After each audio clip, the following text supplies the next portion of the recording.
Good morning everyone. నేను మీ జగన్, తపస్య విద్యా సంస్థలు కామర్పుకోట. ఉభయ గోదావరి జిల్లాల్లో 10th క్లాస్ పాస్ అయినటువంటి ఎంతోమంది విద్యార్థులు ఇప్పటికే చాలా జూనియర్ కాలేజెస్లో జాయిన్ అవ్వడం జరిగింది. నేను ఎందుకు చెప్తున్నానంటే, అఫ్కోర్స్ నేను అప్లోడ్ చేసినట్టు ఈ వీడియోని చాలామంది ఎడిట్ చేయొచ్చు, చాలామంది డిలీట్ చేసేయచ్చు.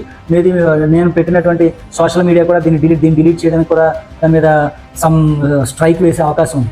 అయినప్పటికీ కూడా తల్లిదండ్రులకు బెనిఫిట్ జరగాలని ఒకే ఒక ఉద్దేశంతో, మన ఏరియా నుంచి వెళ్ళేటువంటి ఎటువంటి విద్యార్థి కూడా ఇబ్బంది పడకూడదని ఒకే ఒక కారణంతో మీ అందరి ముందుకు ఇలాంటి ఖచ్చితమైన నిజాలను బయట పెట్టడానికి రావడం జరిగింది. చాలామంది విద్యార్థులు ఈ చుట్టుపక్కల ప్రాంతాల నుండి, మరీ ముఖ్యంగా ఏలూరు, జంగారెడ్డిగూడెం, రాజమండ్రి, విజయవాడ లాంటి ప్రముఖ పట్టణాలకి వెళ్ళడం మనం గత కొన్ని సంవత్సరాలుగా చూస్తూ ఉన్నాం.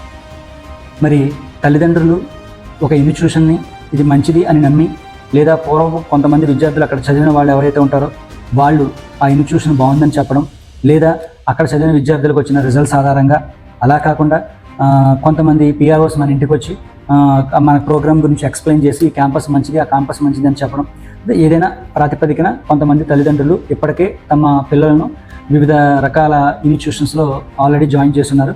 ఇప్పటికే చాలామంది 5,000 రూపాయలు, 10,000 రూపాయలు, 25,000 రూపాయలు కూడా ఫీజులు కట్టున్నారు.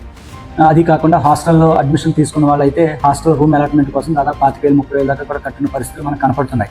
అంటే ఏ కాలేజీలో అయితే జాయిన్ చేసామో, అదే ఏ పట్టణంలో అయితే జాయిన్ చేసామో, ఆ పర్టికులర్ పట్టణంలో ఆ పర్టికులర్ కాలేజ్ నుంచి ఎంతమంది విద్యార్థులు ఇంటర్మీడియట్ సెకండ్ ఇయర్ చదివి బయటకు వచ్చిన తర్వాత వాళ్ళు ఎన్ఐటీస్లో కానీ, ఐఐటీస్లో కానీ, లేకపోతే మొన్న జరిగిన ఎంసెట్ ఎగ్జామ్లో కానీ, లేకపోతే రాబోయే రోజుల్లో జరగబోయే నీట్ ఎగ్జామ్లో కానీ పిల్లలు ఏ విధంగా క్వాలిఫై అవుతారు అనే దాని గురించి, ఎంతమంది క్వాలిఫై అయ్యారనే దాని గురించి మీకు పూర్తి వివరాలు తెలియజేయడానికి మేము ముందుకు రావడం జరిగింది. మనకు దగ్గరలో ఉన్నటువంటి జంగారెడ్డిగూడెం తీసుకుందాం. జంగారెడ్డిగూడెం ఇప్పుడిప్పుడే కొంచెం ఒక పట్టణం, అలాగే గ్రేటర్ మున్సిపాలిటీగా డెవలప్ అవుతున్న టైంలో ఎన్నో విద్యా సంస్థలు జంగారెడ్డిగూడెం రావడం, అలాగే ఆ విద్యా సంస్థలు కార్పొరేట్, నాన్ కార్పొరేట్ విద్యా సంస్థలు, వాటిలో చాలామంది తల్లిదండ్రులు మంచి ఇన్స్టిట్యూషన్స్ అని చెప్పి అక్కడ పిల్లల్ని జాయిన్ చేయడం జరుగుతుంది.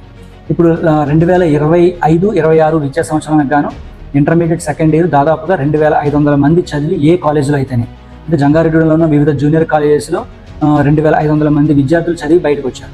ఈ చదివి బయటకు వచ్చిన విద్యార్థులు చాలామంది ఐఐటి జేఈ కోచింగ్ తీసుకున్నారు, ఐఐటి అడ్వాన్స్ కోచింగ్ తీసుకున్నారు, నీట్ కోచింగ్ తీసుకున్నారు, అలా ఎంసెట్ కోచింగ్ తీసుకున్నారు. బట్ ఇలా కోచింగ్ తీసుకున్న చాలామంది విద్యార్థులు ఉండనే ఉన్నారు. ఈ విద్యార్థుల్లో ఎంతమందికి ఎన్ఐటి సీట్స్ వచ్చాయి, అసలు మనం ఏ ప్రాతిపదికన మనం జంగారెడ్డిగూడెం లాంటి టౌన్లో పిల్లల్ని జాయిన్ చేయాలి అనే దాని మీద మనం ఒక చిన్న విశ్లేషణ చూద్దాం.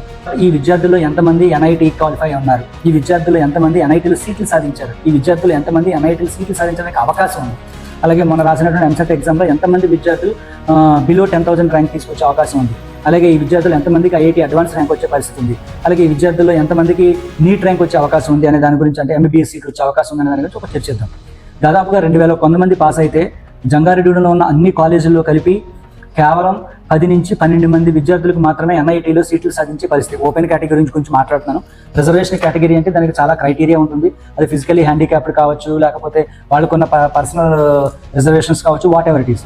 నేను I will discuss about only open category ranks and open category seats. ఎందుకంటే ఏ విద్యార్థి అయినా సరే ముందు ముఖ్యంగా పార్టిసిపేట్ చేయాల్సింది ఓపెన్ కేటగిరీ ద్వారా ర్యాంక్ తెచ్చుకున్నట్లయితే ఆ విద్యార్థి అనుకున్న కాలేజీలో, అనుకున్న యూనివర్సిటీలో, అనుకున్న బ్రాంచ్లో సీట్ రావడానికి ఎక్కువ అవకాశం ఉండే ఛాన్స్ ఉంది.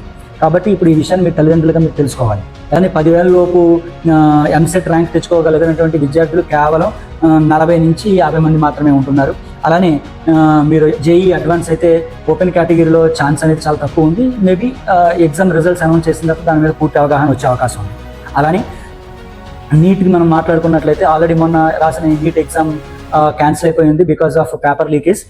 బట్ ఆ మొన్న జరిగిన ఎగ్జామ్ని బేస్ చేసుకుని మన జంగారెడ్డిగూడెంలో చదివిన అన్ని కాలేజీల్లో ఎవరైతే బైపీసీ చదివి నీట్లో కోచింగ్ తీసుకున్నారో వాళ్ళలో ఎవరికి కూడా 550 మార్కులు దాటిన దాఖలాలు అయితే ఇంతవరకు కనపడలేదు. ఏ విద్యా సంస్థ కూడా అనౌన్స్ చేయలేదు. అంటే మనం దీన్ని పూర్తిగా గమనించినట్లయితే, మరి ఎలా చూసుకున్నా సరే చాలామంది విద్యార్థులు వేరు ఆర్గనైజేషన్స్లో చదివి బయటకు వచ్చి లక్షల రూపాయల ఫీజులు చెల్లించి మళ్ళీ ఏ యూనివర్సిటీలోనూ ఫ్రీ సీట్ రాక, ఏ ఇంజనీరింగ్ కాలేజీలోనూ కూడా మంచి ఇంజనీరింగ్ కాలేజీలో ఫ్రీ సీట్ రాక వాళ్ళందరూ కూడా మళ్ళీ లక్షల డొనేషన్లు కట్టి మళ్ళీ కాలేజీల్లో వేరే ఇంజనీరింగ్ కాలేజీలో జాయిన్ అవ్వాల్సిన పరిస్థితి. ఈ పరిస్థితి ఎందుకు వస్తుంది? ఈ పరిస్థితికి చాలా కారణాలు ఏంటి అంటే, ఇంటర్మీడియట్ జాయిన్ అయ్యేటప్పుడే మీరు ఎక్కడ జాయిన్ చేస్తే మన పిల్లలకి మంచి భవిష్యత్తు వస్తుంది అనే దాని మీద ఆలోచించుకోకపోవడం అనేది ఒక దురదృష్టమైనటువంటి సంఘటన.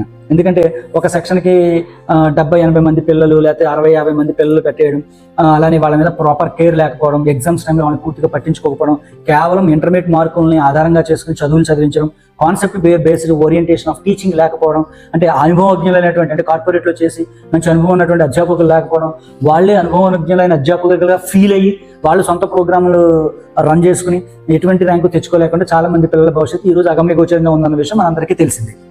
సరే.